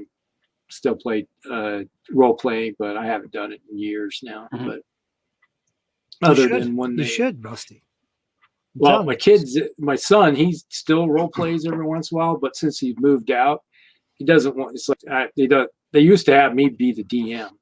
I was always the DM, so of course that would be. I would have to say it's like, but overall, I'd say the one I enjoyed the most and played the most would have been Advanced Dungeons and Dragons. Mm-hmm. But which one? First, second? First. Yep, I agree. Second edition, no. Didn't like it. Didn't like second edition at all. Second edition was I've played it with some friends back in the day, but the thing about it seemed like a hodgepodge of every optional rule that came out with first edition put into this one book. Every time you turn a page in the rule book, there was an optional rule, yeah. optional rule. Plus it had balance issues with I think the thief stats and abilities were out of whack. It was incongruent with some of the other mechanics for doing the same thing. There was a lot of issues I had with that game and still do, and I prefer first edition. Mm-hmm. Now what sort of took over for us playing Advanced Dungeons and Dragons was when Iron Crown Enterprise came out with their Middle Earth version of Rollmaster for Middle Earth, and when that popped in, it's like, wow, okay, yep, they're. This is a later edition, I know, but Yeah, that's it's what like, you mean, right? but when they had it for Middle Earth, it's like you could role play Middle Earth using the Rollmaster set. Oh yeah, but I love the Rollmaster system. I just love how the mechanics of it worked. Critical Role tables. Lethal. You know, Palmer and Rusty, I was thinking of both of you the other day. I do usually every day. I think about you a lot. But last week I was in my attic going through my stuff, trying to go through all my old games. And I remember I had Rollmaster and never played it, but I had it. I bought all the core books that were published back in, I think it was the 1990s, late 90s version of the game, whatever that was. And I just have binders full of rules because, you know, they sold them with the little binder holes in them. You could put them in binders, and I cut all the backs off them and put them in binders. Stupid thing, folks. Don't ever do that. But I did that. And spell law, arms law, the standard rules. I got all this stuff, put them in my room so I could go back to them and read up on them, maybe get a game going and invite Rusty and Palmer to it and play some Rollmaster. There you go. It could happen. But I got them. I'm a big Middle Earth guy, so that was like when that hit the market. I was like, it's like for a long time, Dungeons and Dragons kind of disappeared for us. It was all Middle Earth. The Middle Earth book I never had, but I have this like image on my brain, burned in my brain, of like a dwarf on the front cover. Is that what it? Did it have like a dwarf, like big dwarf, like on the front cover? They had all kinds of modules. Okay, I seem to remember the original, like the actual rules, but maybe I'm wrong. Yeah. So you're thinking. So those are your favorites. Any others that? Yeah, there was Star Master, which is I've said this before, but we did the smash up. We took Star Master and Rollmaster, so we had guys go to different planets playing Space Master. So you had advanced weapons, plasma rifles, and everything, but you could have a wizard with you because he was just geared wrong, so he could pull what be considered in our game system is like, it's like he would be considered a wizard under Rollmaster, but he was considered a techno mage or some type like that, where he was able to pull that kind of stuff out and shoot fireballs out, type of deal. If you ever watched that one where Nicolas Cage, where he's the wizard and he has the kid in the modern times and everything. Yes, I saw that movie. Yeah. I know what you're talking about. Yeah. So where he's part of the Merlin's crew. Yeah. That's kind of what the whole thing is that, they're just able to use their brain in a different way. I was hoping you were going to mention that tonight during the favorite game. I actually am interested. I find that interesting because I love the universe. Yeah, the aliens. I hear nothing but good stuff about the production of that book. Like, and just what it's included inside. I don't know much about how it plays, but I've heard a lot about how Alien fans in general probably would like the book even just to see it all in there. Is what I was told. But drop your linen, start your grinning. Well, I'll just go real quick here. Well, do I ever go quick? I guess you guys have talked about like really what I started with, and that would be my favorite as well, in the sense that I started with because I started when I was in 3rd grade and pretty much stopped like when I was in 12th grade. I combined, without even kind of realizing it, I kind of combined the red box with like the expert and the basic set. Like when I was given those as gifts along with the red box, I didn't really know how to differentiate the one from the other, and I just kind of combined it all together like when we played when I was really young. But then I did go into AD&D, both 1st and 2nd edition, and I would say that AD&D 1st edition was the highlight of my D&D career. Like that, that would have been like the main thing that I kind of graduated into, like put all of the stuff before it behind, focused on AD&D, and then I started drifting out of it around second edition. But what I'll mention that some folks might be a little surprised by, I'll mention the other stuff that I did that I really liked. One of them I didn't own, but I played as a player, and that is I had a friend that had GURPS, and I really enjoyed playing as a player in that because he was just a really good DM, and I can't really say like how the game really worked because I didn't own it. I just did what people told me to. But I really enjoyed it. I thought it was a lot of fun. And so that was one thing that I really enjoyed was the GURP system. And then the other thing that I did own and I really enjoyed, you mentioned Palladium, Curtis, and I had Heroes Unlimited and I had the Teenage Mutant Ninja Turtle game. And I was in junior high, at the time. I was just a kid, really young kid. And as much as the Heroes Unlimited was this really big book, and you could, like I mentioned earlier, you could spend a really long time making a character. Like you could make any kind of superhero in the world you could think of, what you could do in this book. To be fair, from an artwork perspective and from the way it was delivered, I felt the Teenage Mutant Ninja Turtle game was amazing. Like you could create, if you were into that, if you read the comic and if you were a young kid and you had this Ninja Turtles, the rat guy, that was their master, you could make any animal as a mutant in this game. You could be a rabbit, you could be anything, mutated. And it had the Palladium rule sets, and then the artwork was really well done. And for me, that was a really big deal to get into a game as a kid. The book had to be presented in a way that I felt I could get sucked in and really enjoy it. And it was just an amazing book. I thought about getting it, just trying to find a little copy of it just to have it, just because I loved it so much back then. But yeah, so those were kind of my favorite games during my somewhat short role-playing game career early on in my life. Palladium Books, Palmer, is still up and running and producing all their stuff. Yeah. You can get all those books.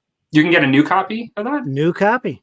Oh my gosh. See that? Just go to palladiumbooks.com. Wow. And access their full catalog. It's all there. The author is still making versions of the game. Oh, wow. Interesting. Palmer's lost to the void now. He's going to get sucked in tonight. The nostalgia. What can I put on my shelf from my youth? Well, speaking of that real quick, one of my plans for this year is to collect all the Mystara Gazetteers, the rules cyclopedia, because I don't have them. And fortunately, Drive-Thru RPG has print on demand of these books. I mean, even the basic and expert stuff, you can get it print on demand. Mm-hmm. And I'm going to get a bunch of the Gazetteers, the rules cyclopedia, because I sold my rules cyclopedia. Mm-hmm. I don't have it anymore, but I want to get it. And I've never played fully in Mystara back in the 80s and 90s. Never did. But I always wanted to collect those Gazetteers. And now I'm going to do just that. Mm-hmm. So I'm going to get the cyclopedia, the Gazetteers, and start playing some Beckme, as it's called, with the rules cyclopedia. Just, pure old traditional D&D. It's going to be great. Nostalgia, man. You can't beat it. Anyway, go ahead. I'm sorry. Well, we may not be able to live in the 80s again, but we can play 80s games again. That's right. And if you were smart, you never got rid of them. Yeah. Yeah, I did a lot of stupid stuff in getting rid of things. I don't even want to share it. I'll shut down. The only thing of role playing I got rid of was the second edition stuff, my 3rd and 3.5 D&D. That's the only things I've gotten rid of. I kept all my AD&D, my early stuff, my Roll Master. I kept all that. That's stuff it's like, yeah, I'll keep that because lots of good memories with it. You should break it out and play again, because I'm telling you, Rusty, there is a growing community of people that are new to the hobby that are getting into that very game. Yeah. And rules designers are making new games based on those AD&D first edition rules. Like I said before, Astonishing Swordsmen and Sorcerers of Hyperborea is one example. I'm always pushing games like this on people. Rusty, grab those first edition games. You know what I'll recommend to you? Look for a book called Osric, Osric, C or K. I think it's C. It's an anagram for old school rules. Basically, it's a rethinking and rewriting of the first edition rule. It doesn't change anything. All right. It just reorganizes it into a concise single volume that includes the monster manual, the dungeon master guide, and the player handbook in one book. It's a lot easier to read. It's all the rules from those books. And a lot of people and rules designers use that as the basis of their games of first edition AD&D today. There's a whole community that are dedicated to that book. Grab your first edition game, get that book, and I'll meet you on the other side, my friend, and we'll play some online first edition AD&D. Some of those modules, like Against the Giants or something. This would be great. I've never played them. I'd love it. The other Sorry, side. You never played the Hill like, Giant series? What's that, we'll Rusty? meet each other one day in Valhalla, and we'll play in Valhalla. Yeah. Go ahead, Rusty. Palmer's getting out of control again. Pretty much 75, 80% of all the old first edition AD&D modules still sitting on the shelf. Wow. That is Because nice. we played it. It's like, oh, it's new. It came just out. Buy it. That was the... Yeah. And I was usually playing the DM, so I always went out and bought them as I could. Did you play them all or just collect most of them? We played them. There's some of my, like the Hill Giant series. I probably played that thing 20, 30 times in there, somewhere in there. I never played it. So you could go and just go and play it different ways, and I would twist it up, and because it's just like the third time, fourth time, fifth time you go through it. I'm gonna change it a little bit, change the layout of the dungeon or something like that, just to make it different and put a twist on what monsters you're gonna face here and there. Because if you keep playing the same people, it's like, oh, can we do this one again? Yeah, we can do this one again. We'll do this one again. Do you guys each have a favorite old module? Like if somebody said to you, like, and pinned you down and said, like, you have to pick a favorite old module, what would it be? I do. Go ahead, Rusty. You first. Well, the first, I always would start everybody on the Salt Marsh. That's the one I always... Bullywugs. I think Lizardmen and Bullywugs, right? And all that, and Lizardmen, and you go through the haunted house, and then you go on to then you go to the Salt Marsh where you taking on Lizardmen, and it's like, that was always started everybody on that because it was a 1 through 3 module, and then you just progressed on through. How about you, Curtis? I think the best module ever written. This is opinion, which I take as fact, but I think the best module that was ever written for D&D or AD&D, and even to this day is one of the best, is a module from the UK called Night's Dark Terror. It's for beginning level characters, and it will take you up pretty high. And it is a concise mini campaign set in Mystara, the known world. And it's one of the best stories I have seen in any module that feels so grand and epic, almost like Lord of the Rings. As you find a mysterious valley, you fight off orcs attacking a stockade of friends in the night. There's so much going on here, and you are the focus of this story, the heroes that are traveling through this story, much like Lord of the Rings. It feels like it's very epic, and it's a great module if you can find it. You can get it on print on demand, I'm sure. I don't think I've ever heard of that one. I have it on my shelf. I'll show it in a minute. But it's for me, this is not an overly educated, seasoned, experienced opinion. It's only that when I was a kid, I played this thing so many times. I just enjoyed it so much that it has to be my favorite, and that is the AD&D Tomb of the Lizard King. It had a green border, had this knight on the front like this with a lizard coming out of the water and grabbing up at him in the center. But I just played that thing there was a black dragon that flew overhead towards the beginning, a young black dragon in the module. I remember so much about it, but I played it so many times as a kid. It was my go-to when I'd have new players. It was level, I think it was 4 through 6, but but we play that thing so much that it has to be my favorite. The only other one I can think of that I really liked is just totally unrelated, and it was Tomb of Martek on the Sea of Glass with the purple worm on the front. It was like had like genies and Afrides and stuff, and it was like interesting, really interesting kind of module as well. But that Tomb of the Lizard King was my number one.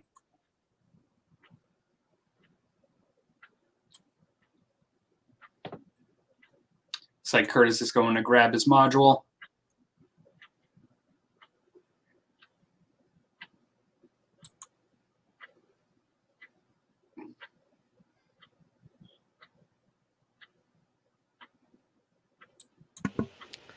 You got it there, Curtis? Yeah. Let me hold it up. This is the original, and it's got full of notes in here that I made, graph paper. Man, this is going back. Let me show you what I got. This is a fantastic module. If you play BX, and I don't recognize the cover. Yeah. I don't personally recognize the cover, but that's cool. Yeah, I remember that one. mm-hmm. Expert. And one of the features, besides all these beautiful maps, and it came with a giant map with counters that you use to fight this one epic battle that happens in the very beginning, where these various goblin tribes, like the Red Blade and so on, descend on the stockade where the heroes have found themselves, along with some the closest way to describe them is horse ranchers type of thing. That's what they do. They raise horses and gather them from the plains and stuff. That's what they do. And this is where they've gathered.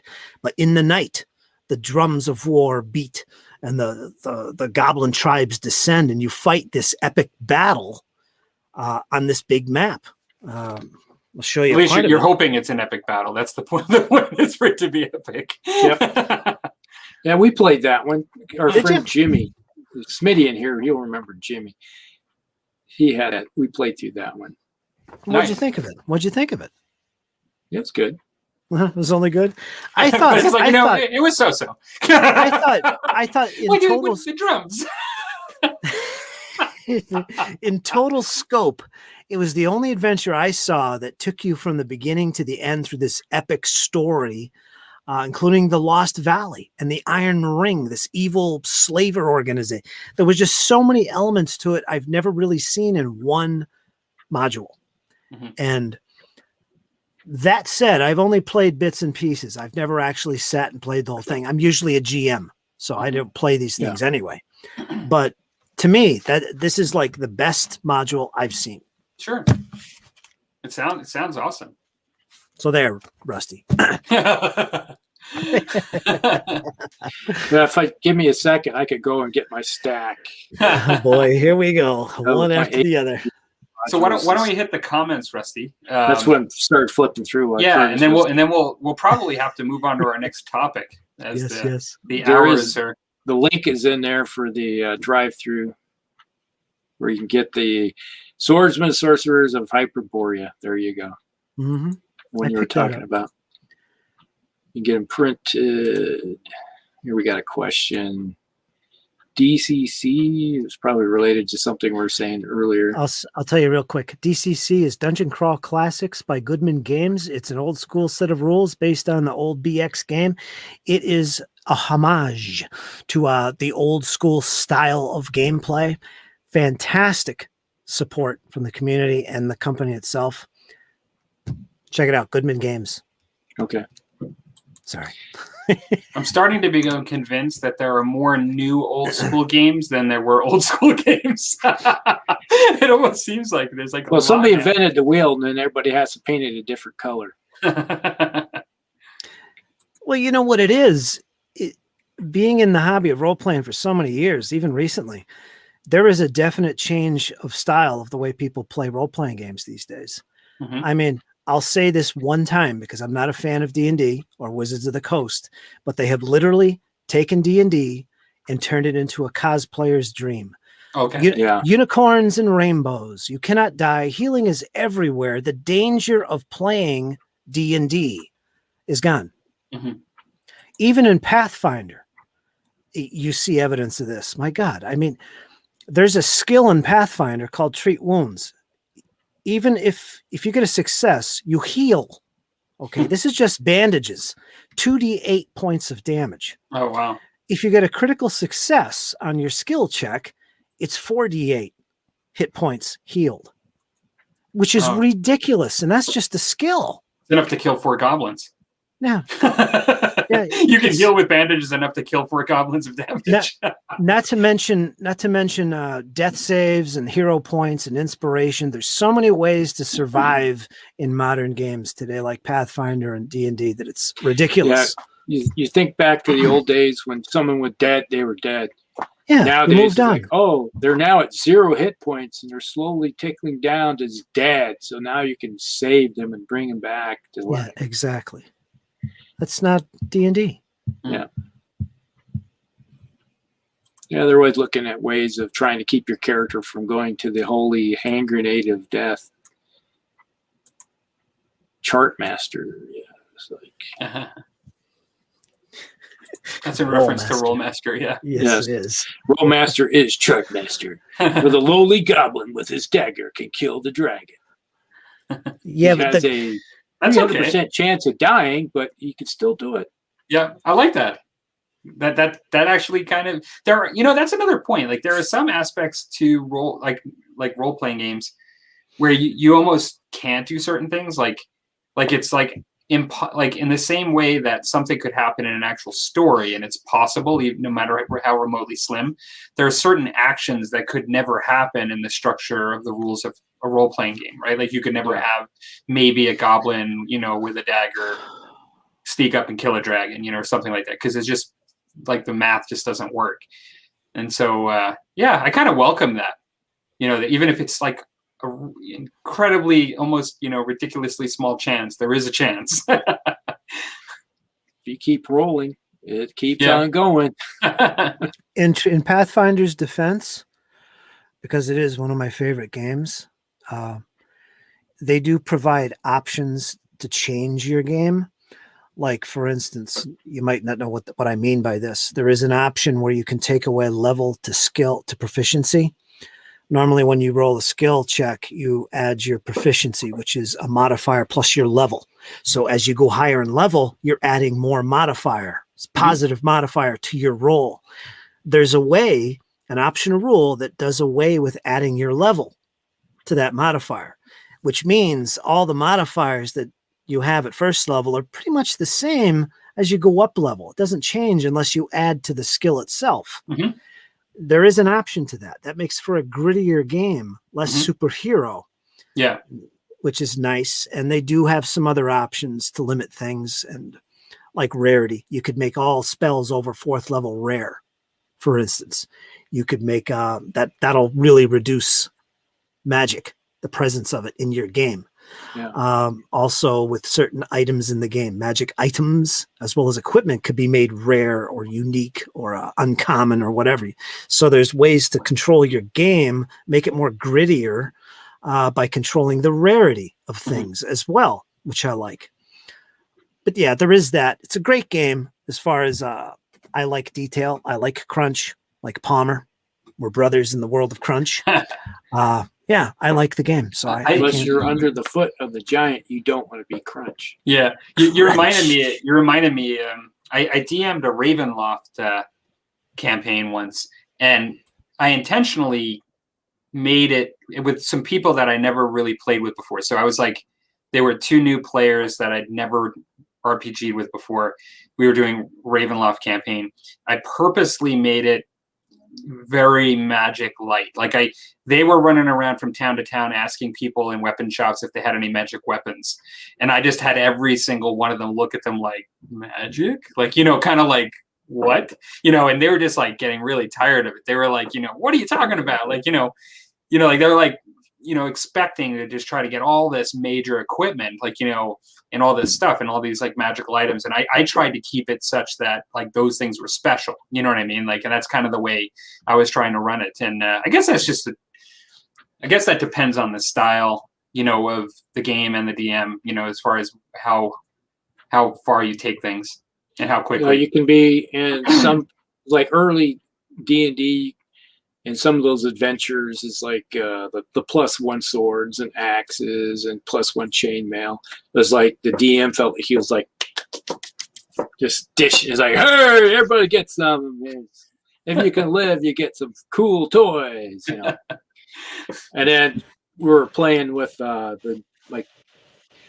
playing with the 5th edition stuff with my son and his friends, and then they got done with the adventure, and they were like, and I dished out. It's like, oh, you got, and they cast detect magic, and it's like, oh, you get some chainmail, and it's like, we never get any of this when we're playing with our other group. It's like, your guys are low level. Here, have some toys, you know, make them interested, you know. It's like, I come from the age of when magic was everywhere. Right, hanging on trees. You can just pick it right off the trees. Magic trees, everything. That's the +1 magical dagger tree. You can replenish your stash at the end of every adventure. Now, if you want something that was +2, oh, that's rare. And it's like, you can find all the +1 stuff you want, but anything beyond that, that's just, you know, then you're really working hard for it. But this entire town is an industry of making +1 weapons. yes. You got a whole bunch of smithies in here full of dwarves going, cake. That's a high quality. Because +1 is just high quality edge made with high quality steel, you know, that kind of stuff. It isn't really magical, you know, that type of deal. Well, looks where are we at with the comments? How are we? Well, we're progressing. It's like, it got a bounce. Eric okay. said the bounce. Looks like you have to do some adulting. Yeah, interested in than having to go out and adult. He likes the game books. Have to listen to this tomorrow. I was like, everybody's off to bed. Well, we're up to 10 people in the show tonight watching. Nice. So. There's disadvantages and advantages and everything. God, I hate that rule. What's that? I hate that rule. I don't like the advantage to disadvantage rule in D&D. Oh, yeah. Where you roll 2d20. If it's advantage, you pick the highest. If it's disadvantage, you pick the lowest. It's elegant, honestly, but it just takes away all the fun of a modifier from me, and I don't want that. Just I don't like it. It's too simple. Yeah, so keep on the borderlands. Now that's the one that they did a reprint on the book recently. I think it's got like a pink cover, right? That's a pretty famous one, the Borderlands one, right? Yeah. It's an early one, right? I think. The Astonishing Swordsman and Sorcerers of Hyperborea. Cool. That bundle he's talking about, I just got my thing from that bundle. $10. You get the full core rule book, which is like $60. It's out of print at the moment. You can't even buy it. You get that, plus you get the screen, plus you get a PDF of the Rogues Gallery, which is a bunch of NPCs. $10. The PDF goes for $20. Oh wow. So it's definitely a deal. I picked it up.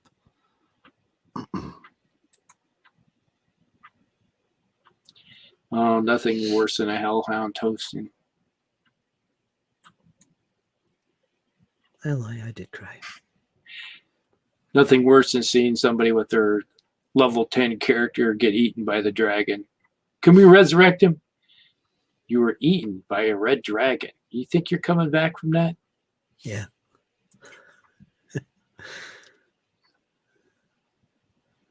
Battle Lords of the 23rd century. Okay, here you got Robotech, Mech Warrior. There's all the list of those are the RPGs. We used to do Mech Warrior RPG when we were playing BattleTech a lot of. That was kind of the one way of doing it. We used Mech Warrior as our campaign basis too. Gamma World, there's that one. Yeah. the RV from Stripes. Hey, it's Clark. Hello, Clark. I know we got another bunch of new people coming here. We've got Clark. We've got Chris. Walkabout Games. We've got Wargaming with Gary. Greg Myers. We got a lot of folks that have jumped in. Yeah, it's like we're down to 9 now. We had a bunch of people pop out, and we're still sitting around 9, so they're coming and going. Treat wounds is the T. Yeah, it's like, that's the interesting thing is that when you look at it, the first time I seen that, it was like, really? It's like, that was the whole purpose of the cleric was just to throw that cure light wounds or something to keep them alive. The spell is still pretty powerful and useful, but this is a skill. Yeah, and it can be used. Here's the thing. That specific skill can be used every hour on the same person. Once per hour. That's a lot. As long as you are trained in medicine and you have a healer's kit, you can attempt to treat wounds action with the medicine skill. And that's the effect. A success, and the DC is 15. 15 or higher, it's a success. That means you heal 2d8 hit points on the guy. If you get a critical success, in other words, you really roll high with a natural 20 or 10 greater than the DC, which would be 25 in this case, you would heal 4d8 hit points of damage. Like, my God, every hour you can do this. Cure major wounds with Band-Aids. Must put Misotrace and with a little bit of penicillin involved, you know. 3rd degree burns down to the bone, and you just slap a Band-Aid on it. And kiss the boo-boo. It's part of the mentality today of keeping the players' characters alive in every way possible, because it's all about story today. It's all about keeping them alive. They're heroes, remember. They're not adventurers. They're heroes. And they have to reach the conclusion of the adventure. And the authors and designers of Pathfinder and D&D 5th edition go out of their way to make it so those PCs stay alive as long as possible. You can die, but only if you're bad luck or stupid play. That's it. It's just the way it is. It's kind of taking the stupid out of the player, kind of. Yeah. Well, Rusty, you know, when we used to play back in the 80s and 90s, it wasn't about stats and skills. It was about players deciding what to do. And what happens next is based on what the player decides to do. If you want to look under the carpet, your character looks under the carpet. There's no stats. There's no roles for this. Yeah. Sometimes, like listen at doors, for instance. That's it. So in the old days, it was all about players playing intelligently. Today, it's all about stats on a sheet. I'm going to use my perception to check. If you don't have that on your sheet, you don't do it. So yeah, and stats can be modified. They can be made into superhero stats. That's what it's all about today. And that's why we have a community of OSR people who are interested in that style of play. Go ahead, Rusty. Sorry. The infamous bag of holding was the staple of games you played in. You have the bag of holding the 3 bags of holding. So you have the large bag of holding. You put your other 3 bags of holding inside the bag of holding. So you're only carrying 1 bag. Which kind of brings me back to... causes a multi-dimensional rift. Yeah, and then the world collapses and the dragon pops out and eats you. I had... One of my characters was back when you could do the dual character type thing. He's like, you progress and you give up your thing and start again in a new... I had a character that was an assassin, become a master assassin, guild master, you know, the top... assassin you could ever become. And I was like, I'm getting tired of playing as an assassin. So I started off and playing as a wizard. And we're going through the adventure. And this was we're doing the Hill Giant again. This time I'm playing as a wizard with my character. And we were going through, and I had all of my assassin gear inside the bag of holding. So all I had to do is reach in and pull it all out. And it's like, and he could theoretically become the master assassin if he wanted to. But during this entire campaign, it's like my cousin who was playing the barbarian, and one time he was like charging, like he's doing this thing, he's getting his butt kicked by the giants, and he's down to those last few hit points, and he's yelling over there. And I'm kind of the chaotic mentality, so I'm not really a nice wizard. And so I was like, he's yelling, he's like, why don't you cast the spells? Like, do I really need to? He's like, cast the spell. So I just like shot the old fireball after him. It's like blew him up at the same time. And he's like, well, why'd you do that? He said cast the spell. He didn't tell me how to cast the spell or where. I just cast the spell. Terrible. You should have been a little more specific about what you wanted me to do. That's sort of my chaotic evil was coming out. Yep. So I played my character as a very nasty guy. But I digress. Did you ever play an evil campaign? Oh yeah. Did you? I don't know if Smitty's still in here, but he always played a paladin, and one of our guys in the group would always like to play the anti-paladin. So we always had one of our group. We had the assassin, we had the anti-paladin, the whole works. You know, more leaning towards the evil side of things. So you'd go in, it's like you didn't have any problem putting somebody down. It's like, you know, it's like go in, it's like, get into a bar fight. Instead of punching, we were stabby type. Yep. Like Terrible. behind the back. Oh, he's down. The quarterback is toast. Next thing you know, you're running from the city guard, and you know, it was always good fun. Good fun. I know I've put D&D down a little bit, and before I go any further, I want to say one thing, because I know there's D&D fans, 5th edition. I can recommend some things. One is hard mode D&D. Look that up. Another one is 5 torches deep or 4 torches deep. It basically uses the D&D 5e mechanics, but makes it very old school. You can die, and it's menacing and all this stuff. And here's one more thing I'll show. Hang on a second here. That won't focus. I can see Planet Apocalypse. I just can't see the words above it. It's called Planet Apocalypse. It's from Peterson Games, which is the Sandy Peterson, the author of Call of Cthulhu. And literally what this book does, and it's brand new, it isn't even available yet. This book tells you how to take your campaign world and destroy it with an apocalypse. You're getting new classes, subclasses, not a lot of new rules. It's mostly new monsters. A lot of it's from the mythos. I won't say what mythos, but you kind of, you know what I mean, since we're not supposed to mention it. It's a great book if you really want to change things up. Planet Apocalypse. What a great idea. I might even play some 5e D&D because of this.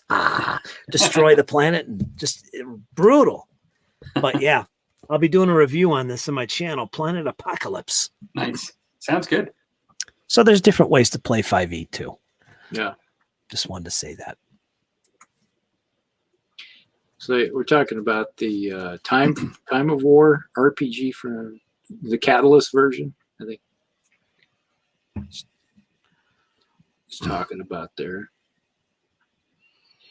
I have yet to get the newest one from Catalyst because I think it's out of print right now. What, Mech Warrior? The Time for War, the BattleTech RPG book, the newest one.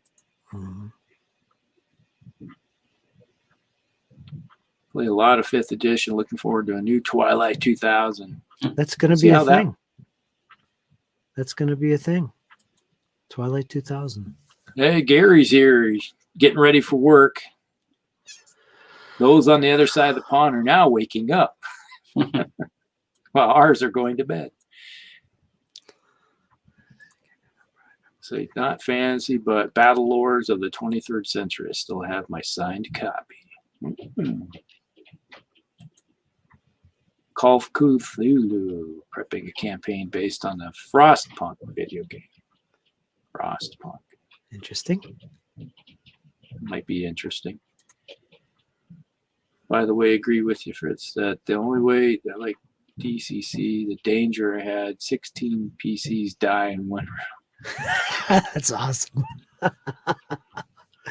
That's the thing. You could die, but it was so easy to make a new character. I mean, you just roll up a character, you give them a little bit of backstory, and then you just start playing. The backstory, not the backstory, but the character's background develops as you play. I mean, if you get second level, God love you, but you're developing a background as you play. That's where it comes in, you know? Can you imagine, Rusty, if you spent like a day and a half coming up with a background for your character like you do with D&D 5th edition and Pathfinder, and then you play the game in D&D, the old style, and you're dead in the first room you walk in. You know, you fall in a trap and you fall 20 feet dead, 2d6 damage, 12 points, you're dead. First level, you're dead. What's the point?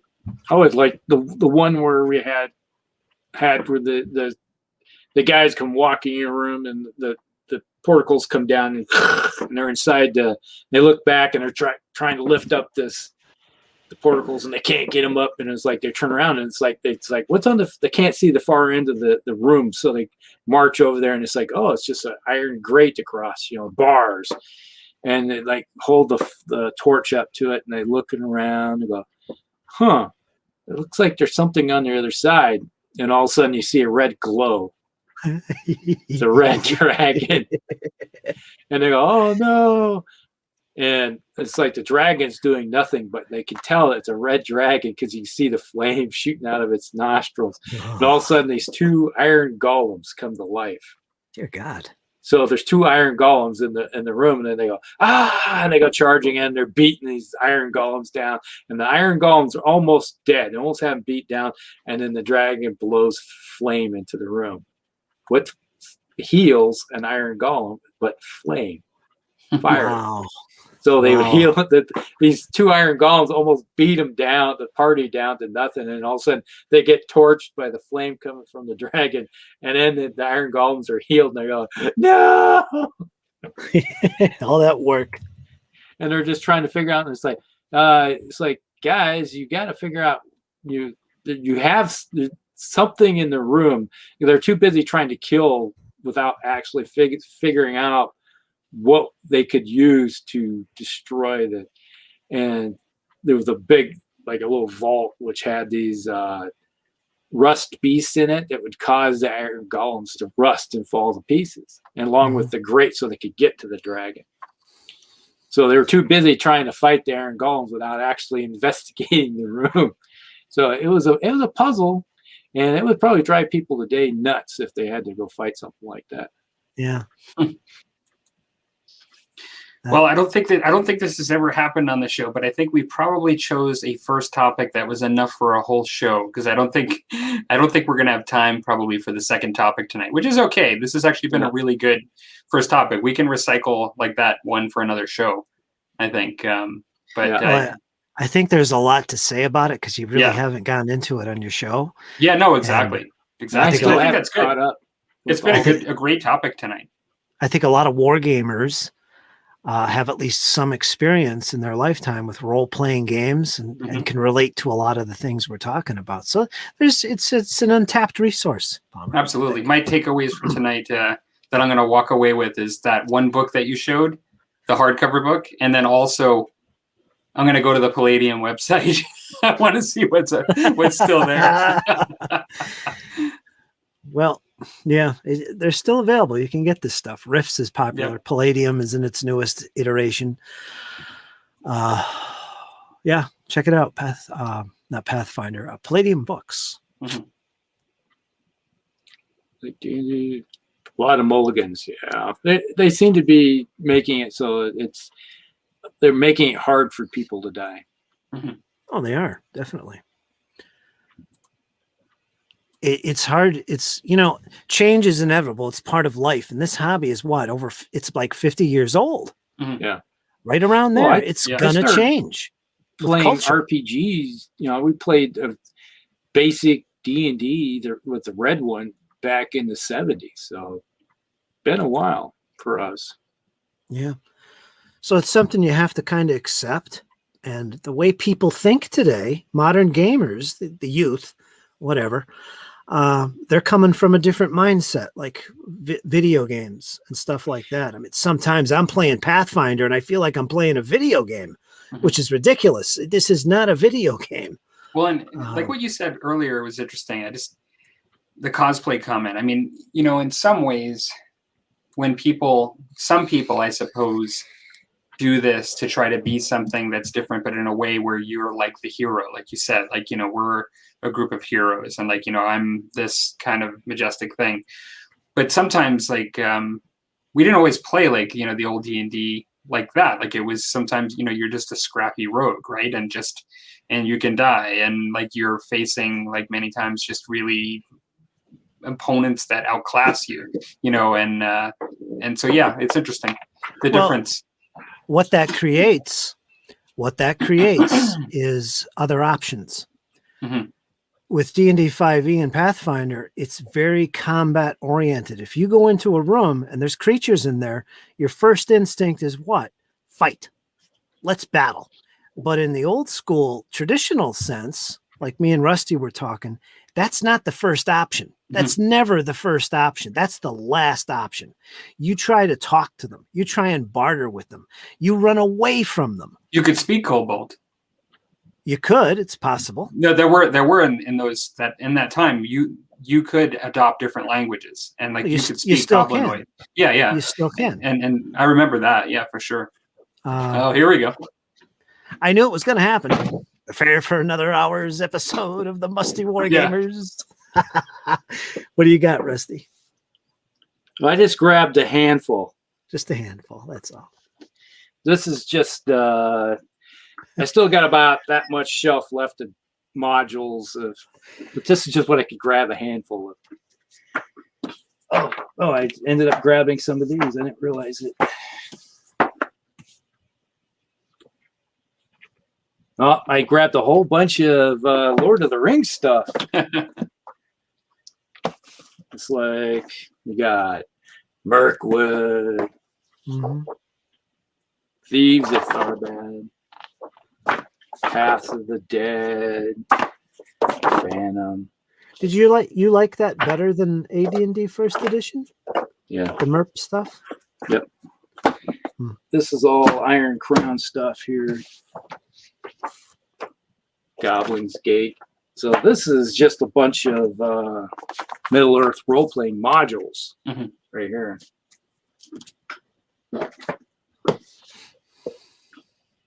Advanced Dungeons and Dragons Monster Manual 2. And we have the Player's Handbook. Sure. Look at that. This thing is thing. now. It's got a lot of use. Mm-hmm. Sinister Secret of the Salt Marsh. Here we go. You won. Wow. There you go. This has been used a lot. Palmer, are you looking at Palladium's website right now? What are you doing? No, I'm not. I'm looking at his Marsh book. I'm waiting for the next one. Yeah. My hands are right here. They're not on the keyboard. Okay. Monster Man. There you go. And Dungeon Masters. Yeah. So I thought I was grabbing a whole bunch of modules for D&D, and all I did end up grabbing was a whole bunch of rules for Middle Earth ones. So yeah, I could go back and get some more if you want. Yeah. Well, I probably have to bolt. And so you guys are welcome to continue. If you guys want to keep chatting role playing, I know we typically end around now, but you know what you should do? Do a part 2. Yeah, we could. Yeah, absolutely. It doesn't have to be the next one, but do a part 2. Absolutely. This is the one he was looking for, with the big demon. You got the little thief on top trying to dig out the eyeball out of the idol. Mm-hmm. When I remember, when I first bought this, it was nice and pristine, and this was how it looked after about 3 years of play. Because I think when does the copyright on this come out? 80.